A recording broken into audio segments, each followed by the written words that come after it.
Hey guys, it's Sydney. Welcome back to my channel. In today's video, I'm going to be doing a day in the life as an entrepreneur. I have an Etsy shop where I sell some jewelry and some keychains, and today I'm going to be going through the process of taking pictures to launch a new product. So I thought I'd take you guys with me today and tell you any tips and tricks that I have so that if you are interested in starting your own Etsy business, then maybe this will help you out a little bit. So I've already made the products that I want to launch next, but I need to take pictures for them still, so that's what I'm gonna do right now. On Etsy, I believe it's 10 pictures you can take and then 1 video, and it's good to have as many pictures as you can because that way the buyer can see the product well and you can showcase it in a lot of different ways. The number one tip for taking pictures is you want to have good lighting, because no matter what you're using to take the picture on, good lighting will help take the pictures no matter what. I find that I use a mixture of my camera and my phone. So in the summer, I like to take pictures sometimes outside, but because it's winter now, I'm going to be taking them just in front of a window so that I can get a lot of natural lighting. You want to have a nice background, so I'm going to use this plate here. What's good about this is there's not really shadows when I take the pictures, which is nice because sometimes if you take pictures, you'll be able to see your phone shadow and you don't really want that. And also this just looks very clean when the items are against it. So here's the first product I have, and as you can see, I just have it lined horizontally right now, but you want to move it around and get pictures from different angles so that the buyers can really see all like the attributes of the product up close.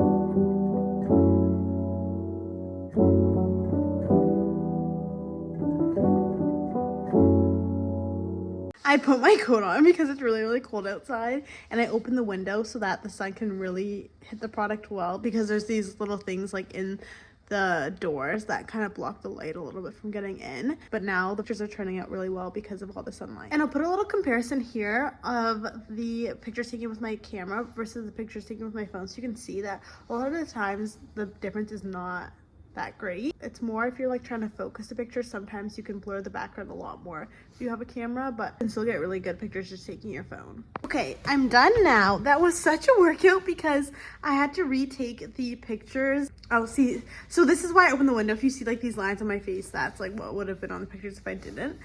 But I had to switch my camera mode. I started in manual, but they weren't looking good, so I went to aperture and they were good but dark.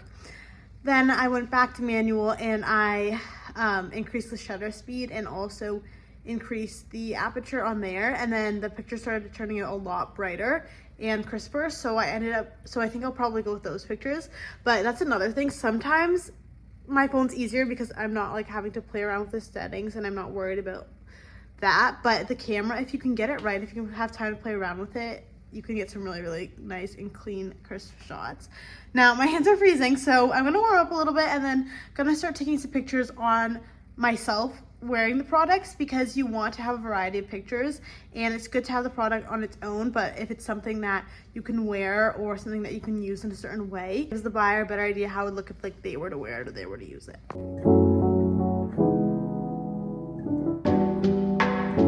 Okay, so I'm done now. I just finished taking pictures of this cute necklace, and now that I have all my pictures, I'm gonna export them to my computer, pick out the good ones, and then start editing them. I use VSCO to edit my pictures. I used to use Photoshop, but for my pictures, I don't edit them a ton, so VSCO does the job. And in VSCO, it's really nice because you can copy the edits and paste them. So if I have a ton of similar pictures, I'll just edit one and then paste to the rest of them, and then I'll have my pictures done very quickly. And VSCO is free, so I'll put the link in the bio if you guys are looking for an editing software. I think VSCO is definitely worth a try. Okay, so I just finished editing. A tip for editing is that you want your pictures to still look natural. You don't want to enhance anything too much that it looks different than the actual product, because when people receive it, they want it to look like what they saw online. So I just brighten up the pictures a little bit. But now I'm going to go ahead and make the listings for these. So I'm gonna make them from scratch just to show you guys how to make a good listing. First thing that you're gonna want to do is click add a listing and then fill out what type of item it is.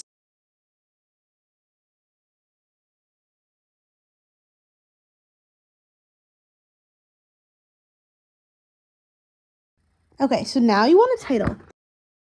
When you're doing the title, you want to describe the product, but you also want to put in a lot of words so that if people search in anything somewhat related to your product, it has a chance of showing up. So I'm going to do my custom gold charm paper clip necklace. And then I'm going to do comma, Lies necklace, build your own necklace, comma. So because Valentine's Day is coming up, I'm going to put Valentine's Day gift, but I'll take that off after. Now for pictures. When you're doing your picture, you want your best picture to go first because it's most likely to attract buyers. So you can play around and see which one would look best as the thumbnail. Me, I'm going to go with this picture because not only is it crisp, it also has a bunch of different other necklaces so people could see a lot of different options that they have to purchase and play and all the different charms they have to play around with. Okay, so now for description, I like to start with just a description of what the item is, very brief and simple. So these custom gold charm necklaces are a great addition to any outfit and a perfect gift for any occasion. Now, because this is something that they have to customize themselves, the next thing I'm going to do is go in with instructions. I like to make this big and bold so it's clear. So yeah, there in the description, I just have instructions, materials, shipping, returns and exchanges, and then just a place for them to follow us on social media. Just another way to connect. And since this is a personalized item, I'm going to have the personalization box where they can put in the charms that they would like. So I'm going to put in the instructions for that. Okay, so now I'm going to put in the category. So I'm going to do charm necklaces. And now I'm able to do variations. So I'm going to have different variations for the amount of charms that they want.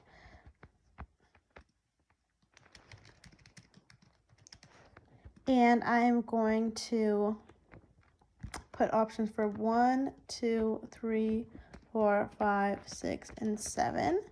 And then for each variation, I'm going to change the price. So it really depends on what you're selling and what you value each edition, but a good way to kind of see is look at other people who sell this product and see how much they change depending on like the different variations. Other thing is I have my pricing in American, so I have to take that into consideration when I am putting in my prices. That's not the price that they'll be paying in Canadian. Additionally, I am going to be running a sale consistently for 50% off on this product, which is another way to help your product stand out, because when there's a sale, the price will be in green, which just kind of draws your eyes to it a little bit more than the regular black.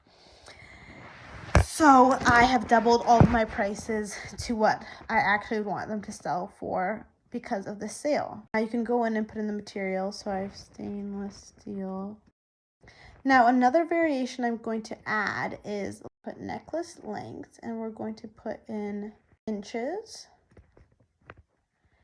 Now for tags, here's another way separate from the title to kind of draw in people. So I just like to put descriptions again: gold charm, personalization, custom, build your own, gift. Okay, and now for shipping. So I like to put in the shipping option here because then Etsy can make the shipping label for me after customers have purchases, which makes it way quicker for me to get out the item. So if you're creating one, I normally put in the prices manually, and then I put in my postal code, processing time, I'll put custom, and right now for these I'm doing 1 to 7 days. It's good to do faster because that means they'll be getting their item faster, but it all depends on your schedule and what you realistically think that you can fulfill. Then in Canada, I actually do mail, and I do offer free shipping. Free shipping is nice because, again, everyone loves free shipping, and it will have a little free shipping badge, which is attractive to buyers. And then I'll do another location and I will do United States. I will do international packet, and I do a fixed price of $3 US, which is about just $4.29 Canadian. And it's between $7 and $8 for the shipping label, so I end up paying myself about $3 to $4. However, the Canadian shipping is also about $3 per package when shipping with oversized mail, so it ends up being about the same. And then I also do the UK recently, and for that I do, again, small packet. I charge US $7, which is about 5 and a bit pounds, and $10 Canadian, and it costs about $12 to ship. So again, between, the $2 to $4 price range. And there you are, then your product is ready to publish. So you can preview it to see if it looks how you would like it to look. And then once you go in and you have that one done, then you are able to copy it. Now when I go and do my bracelet, I'm just going to change this to bracelet. And it's super easy now to do that one. And really for any listing, I just copy them because I find it's a lot simpler to do that and saves a lot of time. Okay, so now that I'm done posting the listings, the next thing that I'm going to do is advertise them. So the ways I'm going to be doing this is through Instagram and TikTok. I'm just going to do an Instagram post with the new listings and the story, and then make a few TikToks with the videos I took. And I might edit them. If I do, I'll use CapCut, because CapCut's a great way to edit your videos. It's free. You can put text. It's easy to put sound. You can also link your TikTok account to CapCut, so put in the link below if you guys want to check that out. Okay, so I just took a little break and had lunch, and now I'm going to get to packaging some orders and sending those out. I don't do this every day. It depends how many orders I have. Normally maybe once every 3 days or every other day. Right now I'm waiting on some supplies to come in before I do a couple orders, so I actually think I just have one that I am going to do right now. So for my orders, I have these little thank you cards, and I put one of them in each package, and I have these little baggies that I put the items in. What I've been doing with all my charm orders that I've been sending out, I've been wrapping them in bubble wrap just so that they stay safe during the delivery. And then I normally send my packages in these little craft envelopes. I get these from Michaels or from Amazon. And I really just like the way these look. I think they're a lot cuter than these yellow mailers. So yeah, let's make and then package this order. Also, another thing to mention is that when you have a small business, you are going to make so many mistakes, and every single day is going to be a learning process. Whenever you're starting something new, you're never going to know everything, and the only way to really figure those things out are to try. I know it can seem overwhelming at the start because there's so many little things, but just know that it's okay to make mistakes, and a lot of times people are very, very understanding. For example, I had someone order a ton of one type of keychain, and I only had one of those charms left, and I'm not able to find any that will come anytime remotely soon. I just communicated that to the buyer, and it's totally okay. We're gonna find an alternative charm. But yeah, basically just don't let the fear of like making mistakes or not everything going smoothly stop you from continuing and starting your small business, because it's okay to make mistakes. People are very understanding, and over time you'll make a lot less mistakes and you'll gain a really good understanding of how to do things and what to do in different situations.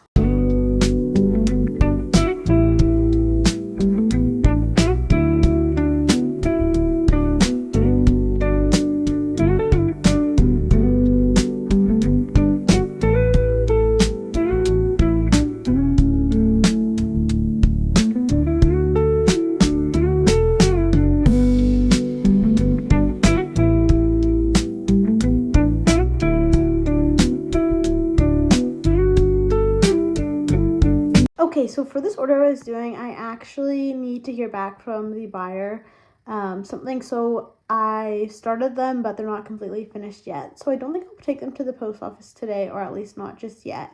So now what I'm going to do is just be doing a charm inventory. I have a ton of charms, but there's different quantities of them all, so I'm going to just do a count so that I can see if there's any I need to reorder or list that they are out of stock on my website. I'm going to the gym now. My work day is done, so I'm going to end off this video here, but thank you guys so much for watching. If you want to check out any of my items, I'll link my Etsy store down below, and I'll also put it on the screen right here. And if you have any questions about starting a small business or an Etsy business, let me know in the comments, and subscribe for more videos from me. Bye!